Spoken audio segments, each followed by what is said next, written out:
Dear students, welcome to करें institute commerce education Aligarh.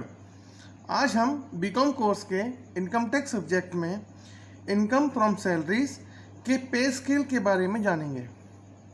First of all मैं आप लोगों को बता देना चाहता हूँ कि ज़्यादातर स्टूडेंट्स में या तो टीचर्स या स्टूडेंट्स खुद ही ये डर बैठा लेते हैं कि इनकम फ्रॉम सैलरी बहुत टफ चैप्टर है। ये चैप्टर बड़ा ज़रूर है, पर अगर इसको छोटे छोटे पार्ट्स में स्टडी किया जाए तो केवल 4 या 5 आइटम्स ही ऐसे हैं जिनकी स्टूडेंट्स को ध्यान से स्टडी करनी होती है। तो अब हम पे स्केल जानने से पहले ये जानते हैं कि सैलरी क्या होती है। Meaning of salary: generally the term salary means those cash receipts which an employee gets from his employer, but it has different meaning in relation of the income tax. हम लोग ज़्यादातर ये समझते हैं सैलरी वो चीज़ होती है जो कैश में के रूप में मिलती है और एम्प्लॉय को मिलती है एम्प्लॉयर से। एम्प्लॉयर होता है जिसने उसको सर्विस दी होती है और एम्प्लॉय जो किसी के नौकरी कर रहा होता है। तो लेकिन इनकम टैक्स एक्ट के हिसाब से सैलरी मीनिंग बिल्कुल अलग है। सैलरी मीनिंग जो हम लोग समझते हैं वो तो है ही है, संग में इसके अलावा कुछ एडिशंस और हैं, वो आपको समझा देता हूँ। According to income tax act, salary means any remuneration which is paid by an employer to the employees monthly और time to time in return of their services. This remuneration also includes monetary values of those perquisites along with the cash receipts which are provided by the employer to the employee. Any remuneration होता है जो कि मतलब हमारी salary होती है जो हमें उसको भुगतान करना होता है, which is paid जो कि पेड किया जाता है एम्प्लॉयर के द्वारा एम्प्लॉयज़ को मंथली, हर मंथ के हिसाब से या टाइम टू टाइम। एक और चीज़ बता दूं आपको, सैलरी और वेजेस इनकम टैक्स एक्ट के हिसाब से एक ही ट्रीट किया जाता है और वेजेस हो चाहे वो सैलरी हो, दोनों इनकम फ्रॉम सैलरीज के अंडर हेड में ही आता है। अब इसमें एक और चीज़ है, this remuneration also includes monetary value of those perquisites. अब ये नई चीज़ आई है इसमें। परक्यूजिट्स क्या होता है? परक्यूजिट्स वो अमाउंट होता है, परक्यूजिट्स एक तरह से हम बोल सकते हैं सुविधा होती है। सुविधा इन द सेंस किसी एम्प्लॉयर ने या किसी मालिक ने अपने एम्प्लॉय को एक मकान रहने को दे दिया, एक गाड़ी चलाने को दे दी, एयर कंडीशन दे दिया और नौकर रहने को दे दिया, नौकर से काम करा सकता है वो, ड्राइवर दे दिया। तो ये एक्चुअली अगर एम्प्लॉय अपने आप उन चीज़ों को उनको रखता तो उस पर कुछ खर्च करता। अगर ड्राइवर रखता वो तो ड्राइवर को सैलरी देता, अगर वो नौकर रखता तो नौकर को सैलरी देता। संग में अगर वो गाड़ी देता तो गाड़ी रखता अगर तो गाड़ी पे भी खर्च करता। तो जो चीज़ उसने खर्च नहीं करी और या जो चीज़ उससे खर्च करने से बच गई उसका कुछ ना कुछ मूल्य तो होता है। तो जो उसकी वैल्यू होती है उसी मॉनेटरी वैल्यू को हम लोग बोलते हैं परक्विजिट। और ये इनकम टैक्स एक्ट के हिसाब से ये रुपया इनकम में जोड़ा जाता है एम्प्लॉय की, along with the cash receipts which are provided by the employer to the employee, जो कि एम्प्लॉयर के द्वारा दिए जाते हैं एम्प्लॉय को। अब हम आगे बढ़ते हैं। इसका पूरा एक चार्ट है, ग्रॉस सैलरी किस किस चीज़ों को मिलके बनती है वो चार्ट हम लोग एक बार स्टडी करते हैं। ग्रॉस सैलरीज ये 3 पार्ट्स हैं इसके, 3 चीज़ों को मिलके बनती है। फर्स्ट है ऑल कैश रेसिप्ट, जितनी भी कैश रेसिप्ट्स होती हैं वो सब मिलके। एग्जाम्पल, कैश सैलरी मिलता है जो कि उसे पर महीने मिलती है उसे या वेजेस, सैलरी या वेजेस, जैसे मैंने बताया था आपको, वेजेस भी इसी हेड के अंदर में आती है इसलिए वेजेस भी इसमें आ गई। बोनस दिवाली का बोनस दे दिया, क्रिसमस का बोनस दे दिया, किसी चीज़ का बोनस दे दिया तो बोनस एक साल में लगभग एक बार मिलता है। कमीशन से सेल पर भी हो सकती है कि आपने अगर सेल्स मार्केटिंग लाइन में कोई बंदा है तो उसको कमीशन मिल रहा है सेल्स पर, या कमीशन सिंपल भी कमीशन हो सकती है। अलाउंसेस, अलाउंसेस क्या होते हैं, ये हमारे किसी भी चीज़ के लिए, मान लो अगर वहाँ पर महंगाई है तो उसके लिए अलाउंस हो सकता है, या हिल एरिया में रह रहा है वो तो उसके लिए अलाउंस हो सकता है, फूड खाना वगैरह खाएगा वो तो लंच अलाउंस भी होता है। इस तरह कई सारे अलाउंस हैं। अलाउंस के बारे में हम अलग से स्टडी करेंगे।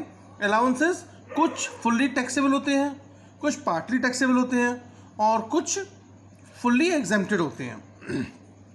अब एक और चीज़ आती है इसमें, एरियर्स। एरियर्स क्या होते हैं, पिछले साल में अगर आपकी सैलरी कुछ बढ़ गई थी और वो आपको मिल नहीं पाई थी क्योंकि प्रमोशन की डेट आपकी बाद में आ पाई थी, तब तक आपका वो टाइम निकल चुका था और उस टाइम आपकी सैलरी पुराने हिसाब से आ रही थी, तो वो एरियर होता है, जो बचा हुआ रुपया होता है वो एरियर के रूप में हमें मिलता है। एक चीज़ बहुत ज़्यादा ज़रूरी है पूरे सैलरी चैप्टर में, जो सैलरी जिस साल में रिसीव की जाएगी, जो अमाउंट जिस साल में रिसीव किया जाएगा, उस साल में हम इनकम में जोड़ेंगे उसे। अगर सैलरी एडवांस में ली है मैंने अगले साल के लिए, तो उसको मैं अभी जोड़ूंगा, बाद में नहीं जोड़ूंगा। तो advance salary, arrears and many more, और इस तरह की कई चीज़ें होती हैं जो कि कैश रेसिप्ट्स के थ्रू आती हैं। अगला है perquisites. Perquisites example, monetary value of house, मैंने बताया था मकान की, सर्वेंट नौकर का रख लिया, gas, electricity, water, education etcetera. और थर्ड पॉइंट है profits in लिeu of salary. Profits जो सैलरी के अलावा मिले हों हमें, जो प्रॉफिट्स मिलेंगे वो हमारे इस वाले पार्ट में आएंगे। अब according to income tax act, salary is always calculated. ये बहुत इंपॉर्टेंट पॉइंट है, और ये हमारा अगर कैलकुलेशन करना गलत हो जाता है तो हम सैलरी के क्वेश्चन को 100% गलत कर लेते हैं। इसलिए इस चीज़ को बहुत ध्यान से समझना जरूरी है। Salary is always calculated on the basis of time of accrual of salary, और in other words on the basis of receipt of salary in hand during the financial year. Financial year आप जानते हैं अप्रैल to मार्च होता है। अप्रैल to मार्च में जितनी salary हमारे hand में आएगी, जिस महीने में जो सैलरी आएगी, वही सैलरी हमारी एक्चुअल इनकम टैक्स कैलकुलेशन के लिए मानी जाएगी। ऐसा नहीं होगा कि हमें मिलनी चाहिए थी यहाँ पर 50,000 रुपये, मिली हमें 40,000 रुपये, तो हमारी जो टैक्स लगेगा वो 50,000 रुपये लगेगा। जितना मिला 40,000 मिला तो 40,000 रुपये टैक्स लगेगा, 60,000 मिला तो 60,000 रुपये टैक्स लगेगा। Time of accrual of salary, आपको जैसे मालूम है कि जो सैलरी, जैसे मान लो जब हम लोग काम करते हैं किसी भी कंपनी में, अगर कोई काम करता है, कि आपके पापा या कोई भी लोग काम करते होंगे, तो पहले आप काम करके सर्विसेज देते हैं, उसके बाद आपको सैलरी मिलती है। तो सैलरी आपको दो तरीके से मिल सकती है, या तो महीने के एंड में मिल जाती है, या वो महीना आपने काम कर लिया उसके बाद अगले दिन, उसके अगले दिन या अगले हफ्ते में, यानी कि अगले महीने में मिलती है। हमने मान लो काम किया जून में और हमें सैलरी मिल रही है जुलाई में जून की, ऐसे ही जुलाई में जो काम किया हमने उसकी सैलरी कब मिलेगी, अगस्त में मिलेगी। तो हम जब भी सैलरी कैलकुलेट करते हैं तो time of accrual of salary, accrual मतलब क्या हुआ, जुलाई में जो सैलरी ड्यू हुई वो सैलरी जुलाई में मिलेगी। जुलाई में सैलरी कौन सी ड्यू हुई, जो जून में मिलने वाली थी। अगर अगले महीने में मिलती है सैलरी तो मार्च की सैलरी आपको कब ड्यू होगी, अप्रैल में, और मिलेगी कब, अप्रैल में मिलेगी आपको मार्च की सैलरी। तो जिस महीने में ड्यू होगी उसी महीने में रेसिप्ट होगी सैलरी। ये बात हमारी यहाँ पर क्लियर होती है, इसलिए मैंने लिखा है time of accrual of salary, और in other words on the basis of receipt of the salary in hand during the financial year. हम इसको डिटेल में समझते हैं। Time of accrual of salary, there are several undertakings, कई सारे undertaking होती हैं, जैसे गवर्नमेंट होती है, सेमी गवर्नमेंट होती है, प्राइवेट अंडरटेकिंग्स मतलब सरकारी होती है, अर्ध सरकारी होती हैं, और प्राइवेट संस्थाएं होती हैं जो नौकरी देती हैं। एंड ऑल द अंडरटेकिंग्स, और सारी अंडरटेकिंग्स के अंदर अलग अलग टाइम एक्रूअल सिस्टम होता है सैलरी के बेसिस का। The time of accrual of salary is the due date. जो टाइम होता है एक्रूअल ऑफ सैलरी का, वो ड्यू डेट होती है जिसको सैलरी ड्यू होती है पेमेंट के लिए एम्प्लॉय को, किसके द्वारा, एम्प्लॉयर के द्वारा। इन मैनी अंडरटेकिंग्स, कई सारी अंडरटेकिंग्स में this due date is the last date of the same month. कई सारी में, जैसे मैंने अभी बताया था आपको कि लास्ट डेट हो सकती है वो उसी महीने की।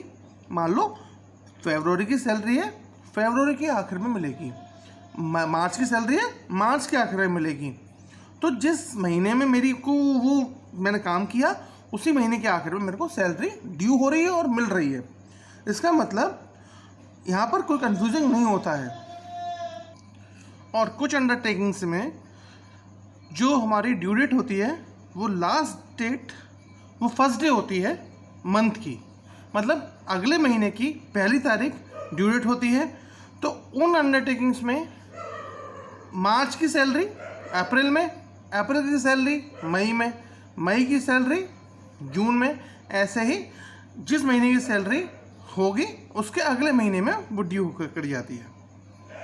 अब यहाँ पर ये बता रहा हूँ, अगर क्वेश्चन में कहीं पर भी कुछ नहीं क्लियर लिखा हुआ है कि इसकी सैलरी अगले महीने की पहली तारीख को ड्यू होती है या पिछले में इसी महीने की सेम महीने में ड्यू होती है, तो स्टूडेंट्स के लिए एक बहुत सिंपल सा एक चीज़ है। अगर बैंकिंग कंपनी दी हुई है उसके अंदर, मतलब एम्प्लॉय बैंकिंग में कंपनी में है या नॉन गवर्नमेंट या प्राइवेट कंपनी में है, तो सैलरी को वो मानेगा उसी महीने की लास्ट डे को ड्यू होता हुआ, मतलब क्वेश्चन में ये मानेगा। लेकिन ये मानने के साथ साथ नोट में दिखाना पड़ेगा कि हमने ये माना है ये गवर्नमेंट एम्प्लॉय नहीं था, ये नॉन गवर्नमेंट एम्प्लॉय था या बैंकिंग कंपनी में था, इसलिए हमने ये माना है कि इसकी सैलरी वो उसी महीने में ड्यू हो रही है। इनकम टैक्स में मैंने पहले आपको एक बार एक टॉपिक में बताया था आपको पहले भी कि अगर क्वेश्चन में कहीं पर भी कुछ क्लियर नहीं लिखा हुआ है और आप किसी चीज़ को मान के कुछ कर रहे हैं, तो उसके लिए बिल्कुल साफ साफ तौर पे नोट देना पड़ता है कि ये हमने ये मानते हुए सॉल्व किया है। अगली बात, अगला पॉइंट क्या है, in case of government employ and semi government employ, undertaking employees, उनकी सैलरी जो ड्यू होती है वो first day of next month, पहली तारीख को ड्यू होती है अगले महीने की। Now we have to answer some questions. अब हमें कुछ क्वेश्चंस के आंसर्स देने हैं कि लास्ट डे सेम मंथ में अगर सैलरी ड्यू होती है तो क्या इफेक्ट होता है, और अगर सैलरी ड्यू होती है फर्स्ट डेट मंथ में, नेक्स्ट मंथ के फर्स्ट डेट को होती है, तो क्या इफेक्ट होता है। और इसको कैलकुलेट करने के लिए हमें बिल्कुल दिमाग में एक चीज़ क्लियर रखनी होती है कि प्रीवियस ईयर और फाइनेंशियल ईयर जो भी जिसमें आप इस चीज़ को कैलकुलेट कर रहे हैं, फ्रॉम अप्रैल से प्रीवियस ईयर प्रीवियस ईयर का, और मार्च करंट ईयर का। अप्रैल टू मार्च फाइनेंशियल ईयर होता है, इसलिए इस टाइम के पीरियड के अंदर जो सैलरी फॉल करेगी वही सैलरी हमें कैलकुलेशन के लिए लेनी होती है। मतलब अप्रैल, मान लो हम मान के चलते हैं अप्रैल 2018 को हमें जो सैलरी मिली और मार्च 18 तक जो सैलरी मिलती रही, उनका कैलकुलेशन में करेंगे, यूज़ करेंगे। अगर सैलरी जैसे कि फर्स्ट क्वेश्चन में दिया हुआ था उसी महीने में ड्यू हो रही है और रिसीव भी उसी महीने में हो रही है और ड्यू भी उसी महीने में हो रही है, तो कैलकुलेशन क्या होता है, बहुत सिंपल हो जाता है हमारे लिए। Type of problems, salary which the employ is receiving each month, जो मंथ में उसे रिसीव हो रहा है, मान लो अप्रैल में क्या रिसीव हुआ, मई में क्या रिसीव हुआ, जून में क्या हुआ, जुलाई में क्या हुआ, उन सब सैलरी को आप मल्टीप्लाई कर लीजिए नंबर ऑफ मंथ से, है ना। जैसे कि इसमें मैं एक करके दिखाऊंगा आपको। If a person is receiving 5000 per month as salary from January to November, first of all आपको क्या ध्यान देना है, आपको ध्यान देना है अप्रैल आपको जो कैलकुलेट करना है वो अप्रैल टू मार्च कैलकुलेट करना है। अप्रैल प्रीवियस ईयर का और मार्च नेक्स्ट ईयर का। तो जनवरी से इसमें लिखा हुआ है 5000 पर मंथ मिल रहा है प्रीवियस ईयर में। तो हम देखेंगे पहले अप्रैल टू नवंबर,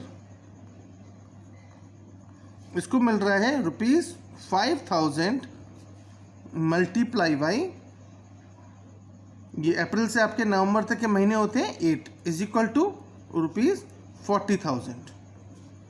और फिर उसके बाद December to March is equal to ₹6,000 और ये महीने होते हैं 4 इज इक्वल टू ₹24,000। तो फुल ईयर की जो सैलरी हुई वो हुई 64,000 और ये इनकम टैक्स कैलकुलेशन के लिए ये हम उठाएंगे इसको सैलरी को। तो ये तो आपको समझ में आ गया होगा क्योंकि क्लियर आपको दिख रहा है इस चीज़ के बारे में, इसलिए आगे का मैं एग्जांपल आपको बताता हूँ।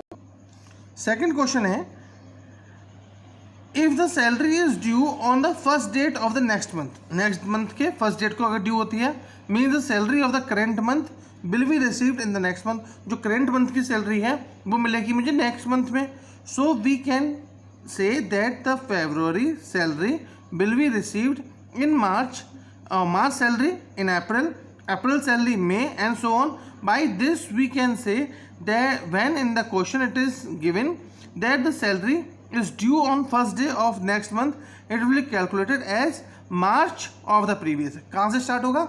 अब हमारा जो महीना होगा जब हमारी सैलरी एक महीने पुरानी सैलरी आगे एक महीने बाद मिल रही है, इसका मतलब हमारा सिंपल सा कैलकुलेशन है कि हम एक महीना पीछे चले जाते हैं। एक महीना अगर हम बैक में चले जाते हैं, क्योंकि जो मार्च की सैलरी है वो अप्रैल में मिल रही है, तो मार्च की सैलरी मान लो 5,000 रुपये थी तो वो अप्रैल में मिलेगी 5,000 रुपये। तो रिसीविंग कब हुई? 5,000 रुपये हुई अप्रैल में। अप्रैल में बढ़ गई सैलरी मान लो मेरी, तो अप्रैल की सैलरी कब आएगी? 6,000 रुपये अगर हो गई तो 6,000 रुपये कब आएगी? मई में आएगी। तो इसी तरह से हम कैलकुलेशन करते करते उस चीज़ को हम सॉल्व करेंगे। यहाँ पर देखो क्वेश्चन में क्लियर लिखा हुआ है जनवरी से नवंबर तक 5,000 मिल रहे थे उसे, और उसके बाद 6,000 उसे मिले हैं उसके बाद देयर आफ्टर मार्च तक, करेंट ईयर के, इस साल तक के। इसका मतलब हम ये बोल सकते हैं नवंबर की सैलरी कब मिलेगी? दिसंबर में मिलेगी इसको, है ना। तो अब यहाँ पर हम कैलकुलेट करते हैं कौन सी तारीख से? March for this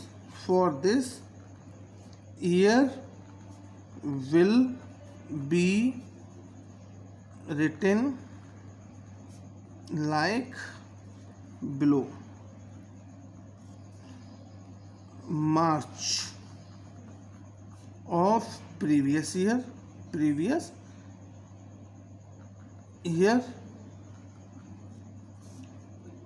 to February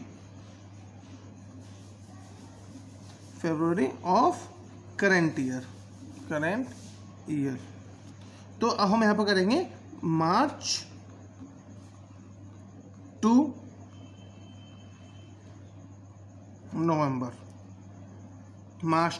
नवंबर करेंगे, तो हमारा आएगा मार्च, तो ये 5,000 मल्टीप्लाई बाई ये 9 मंथ्स हो जाएगा, 5 9 45,000, तो ये हो गया। और यहाँ पर आएगा दिसंबर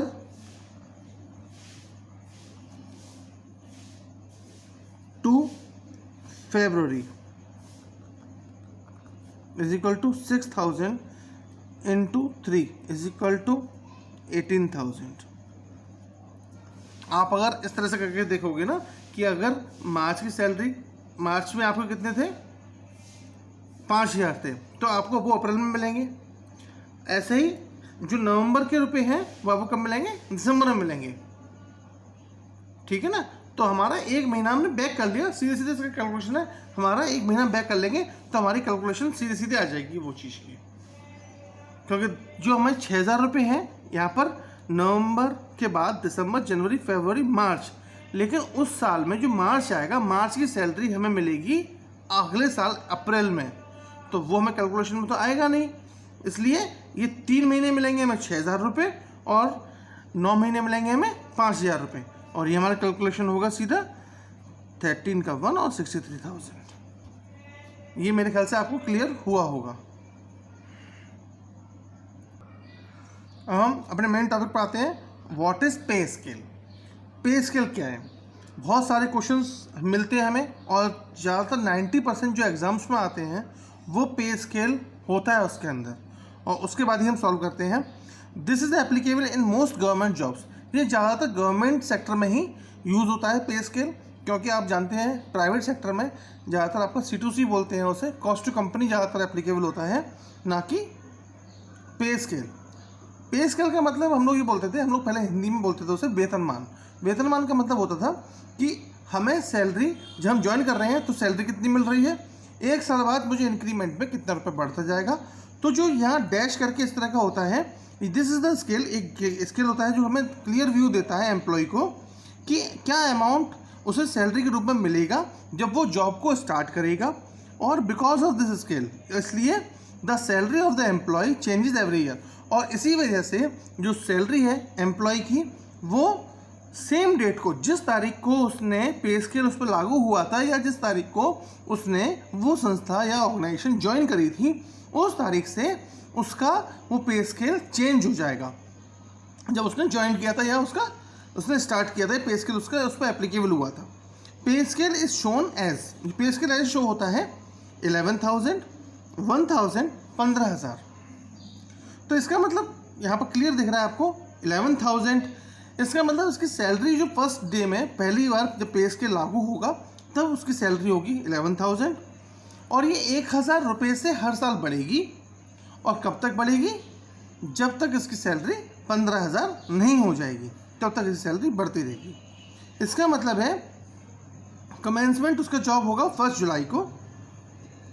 1 जुलाई को उसे कितना मिल रहा होगा? 11,000 मिल रहा होगा per month. Till next year 31 जून तक उसे कितना मिलेगा? 11,000 के हिसाब से पर मंथ उसे मिलता रहेगा।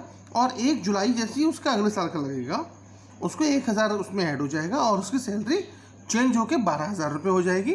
और 12,000 उसको मिलेगा अगले जून तक मिलेगा, और उसके बाद ये हर साल बढ़ता रहेगा जब तक कि सैलरी उसकी 15,000 नहीं हो जाती। और 15,000 होने के बाद तो फिर आप ये सोचोगे कि मतलब उसके बाद तो उसको इंक्रीमेंट मिलेगा ही नहीं। उसके बाद जिस टाइम पे 15,000 का वो क्लियर हो जाएगा, उस साल के एंड में अपने आप एक नया पे स्केल उसको प्रोवाइड कर दिया जाएगा गवर्नमेंट के द्वारा, या जो भी ऑर्गेनाइजेशन में काम कर रहा है उस ऑर्गेनाइजेशन के द्वारा नया पे स्केल उसको दे दिया जाएगा। ये पे स्केल है। अब पे स्केल से, इस पे स्केल से रिलेटेड जो क्वेश्चंस हैं वो हम क्वेश्चंस एक बार देखते हैं। Shri Ramakrishna has been getting a salary at the rate of ₹10,800 per month since 1st April 2018. He has been allowed an increment of ₹600 on 1st August 2018 and an increment of ₹900 on 1st June 2019. Calculate the basic salary of the assessment year 2019-20 के लिए हमें करना है by both ways, दोनों veg से। Salary due हो रही है हमारी last day of the month को, और सैलरी ड्यू हो रही है first day of the month को। इसका मतलब हमें क्वेश्चन 2 बार सॉल्व करना पड़ेगा, 2 तरीके से सॉल्व करना पड़ेगा।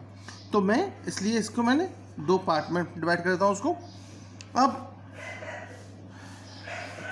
When salary is due on last day of the month, पहले तो क्वेश्चन एक बार और ध्यान से देखते हैं।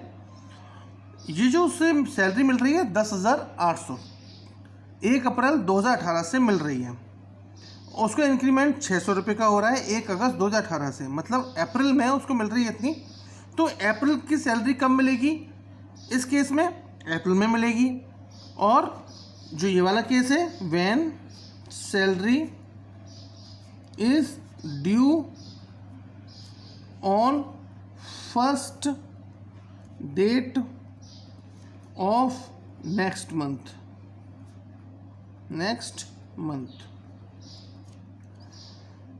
तो इस वाले केस में कब मिलेगी? अप्रैल की सैलरी कब मिलेगी? मई में। और हम अप्रैल में कौन सी मिलेगी, इससे पहले हम ये मान के चलते हैं कि 10,800 ही मिल रही थी सर, तो 10,800 ही हम मान के चलेंगे उसको। तो इसका मतलब है यहाँ पर हम कैलकुलेशन करेंगे अप्रैल 2018 टू मार्च 2019। ये तो आपको क्लियर हो रहा होगा। ये मैंने ये सिंपल उसी महीने में मिल रही है सैलरी, तो हम बिल्कुल वही यूज़ करेंगे जैसे हमारा मिल रहा है। तो अप्रैल 18 टू कब तक, 1 अगस्त, यानी कि जुलाई, अप्रैल मई जून और जुलाई टू 31 जुलाई 18। तो कितना मिला इसे, इसमें मिला इसे 10,800 मल्टीप्लाई बाई अप्रैल मई जून और जुलाई 4 मंथ्स इज इक्वल टू, अब इसके बाद 1 अगस्त 18 टू 31 मार्च 19। यहाँ एक और चीज़ बता देता हूँ, जो इंक्रीमेंट इसका अगला हुआ है ये हुआ है 1 जून 2019, इसलिए मैंने यहाँ पर लिखा पहले ऊपर ही कि अप्रैल से लेकर मार्च 19 तक की बनानी है हमें। तो ये जो इंक्रीमेंट है ये केवल कंफ्यूज करने के लिए दिया हुआ है। ये जब 1 जून 19 आएगी तब इंक्रीमेंट लगेगा, अभी इससे कोई मतलब नहीं है। तो 1 अगस्त से 31 मार्च 2019 का हम कैलकुलेशन देखते हैं। 10,800 प्लस 900 मल्टीप्लाई बाई अगस्त सितंबर अक्टूबर नवंबर दिसंबर जनवरी फरवरी मार्च, तो ये 8 मंथ्स हो गया, into 8 months is equal to, तो इसका अमाउंट होगा 43,200 और इसका अमाउंट होगा 93,600। तो हमारा कैलकुलेशन हो गया इसका 1,36,800। तो मतलब सैलरी जब हमारी लास्ट डे, उस महीने की लास्ट डे को हमारी सैलरी ड्यू हो रही है, तो हमारी सैलरी कैसे बनेगी, अप्रैल से जुलाई तक मिलेगा उसे 10,800 रुपये के हिसाब से, और अगस्त से मार्च तक उसे मिलेगा 10,800 प्लस 900 मतलब 11,700 मिलेगा 8 महीने के लिए, तो 93,600 होगा। तो 1,36,800 रुपीज़ उसे टोटल सैलरी अर्न होगी। इसके बाद हमारा पॉइंट आता है, जब सैलरी ड्यू होगी फर्स्ट डेट नेक्स्ट मंथ में, नेक्स्ट मंथ के फर्स्ट डेट को ड्यू होगी, तो हम क्या करेंगे, तो इसमें हमारा कैलकुलेशन होगा मार्च 2018 से फरवरी 2019 तक। ये मैंने आपको बताया था कि जब 1 दिन बाद में सैलरी मिलेगी, तो जो मार्च की सैलरी है वो अप्रैल में आएगी और जो फरवरी की सैलरी है वो मार्च में आएगी। इसलिए ये 1 महीना हम पीछे खिसका लेते हैं पूरे साल को। तो इससे हम क्या करेंगे, मार्च 2018 टू 31 जुलाई 18 को, मार्च से जुलाई में इसका होगा 10,800, तो उसको मिलेगा 5 मंथ्स के लिए, जो हो जाएगा इसका 54,000। और 1 अगस्त 18 टू 28 फरवरी 19 तक हम कैलकुलेट करेंगे, तो ये होंगे 11,700 मल्टीप्लाई बाई 7। ये 11,700 कैसे आए थे, 10,800 प्लस 900, ये आपको मालूम है, इन दोनों इस तरह से आए थे, इंटू 7 इज इक्वल टू, ये हमारा बैठा इसमें 81,900। और इससे कैलकुलेशन होकर हमारा जो पे स्केल आया वो आया 009,531। तो ये आपको दिख रहा है कि 900 रुपये बस कम मिले हैं दोनों के हिसाब से, लेकिन ये हम मालूम करना चाहिए फर्स्ट डेट को अगर हो रहा है तो हम किस तरह करेंगे, और लास्ट डे को अगर हो रहा है तो किस तरह करेंगे। ये कॉम्प्लिकेटेड बिल्कुल नहीं है, बस हमें एक रूल दिमाग में बैठाना है कि अगर फर्स्ट डे नेक्स्ट मंथ में मिल रहा है तो हम अपने पूरे साल को 1 महीना पीछे खिसका देंगे। सिंपल सा रूल, यही मान के चलेंगे अपने को। अब आज के लास्ट क्वेश्चन पे आते हैं। Shrimati Grover was employed in a SIDBI since 1/4/2010. her salary was fixed at rupees 12,800 in the grade of 12,500, 300, 14,000, 500, 25,000 with effect from 1/7/2017। ये बहुत ज़्यादा ज़रूरी है ध्यान से देखने के लिए। कई बार क्या होता है, हम लोग पे स्केल देखा, ग्रेड पे स्केल देखने के बाद और ये देखेंगे कमेंसमेंट उसकी एम्प्लॉय कब हुआ इतना, हम यहाँ से कैलकुलेशन करना शुरू कर देंगे, वहीं हम क्वेश्चन गलत कर देंगे। हमें पहले ये देखना है, लिखा हुआ है इसमें उसकी सैलरी फिक्स हो गई थी 12,800 पे इस ग्रेड पे के अंतर्गत, कब से, 1/7/2017 से। इसका मतलब जो हम इस ग्रेड पे का वो कैलकुलेशन करेंगे वो करेंगे 1/7/2016 से, 2017 से। तो बहुत सिंपल सा एक हम बनाते हैं, 1 जुलाई 17 को सैलरी क्या थी इसकी, 12,800, ठीक है। और 1 जुलाई 18 को सैलरी क्या थी इसकी, 13,100, 300 रुपये बढ़ेगा इसका, तो 13,100 रुपये हमारी सैलरी हो जाएगी इसकी। तो हमें जो कैलकुलेशन करना होता है वो कब से कब तक के लिए और कैसे करना होता है, तो अभी मैं आपको वो चीज़ का वही पार्ट कर देता हूँ। ये है when the salary is due on same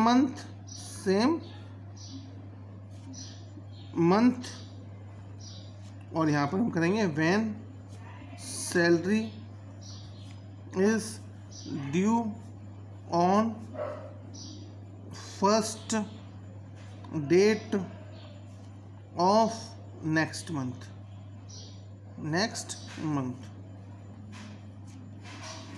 तो ये हमारे अब कैलकुलेशन करेंगे इसमें। 1 जुलाई को 12,800 थी, ये इसका मतलब क्लियर है, यहाँ पर 30 जून 2018 तक इसकी सैलरी 12,800 ही रही होगी। अब इसके लिए हम कैलकुलेशन क्या करेंगे, वही चीज़ 1 अप्रैल 18 टू 31 मार्च 19, ये हमारा कैलकुलेशन करेंगे हम इस पूरे को, साल को। अब फर्स्ट देखते हैं, 1 अप्रैल 18 से 30 जून 18 तक, तो 12,800 मल्टीप्लाई बाई 3 मंथ से, तो ये होता है हमारा 38,000 इज इक्वल टू 38,400। और फिर 1 जुलाई 18 टू 31 मार्च 19 तक, ये हमारे होते हैं 13,100 रुपये।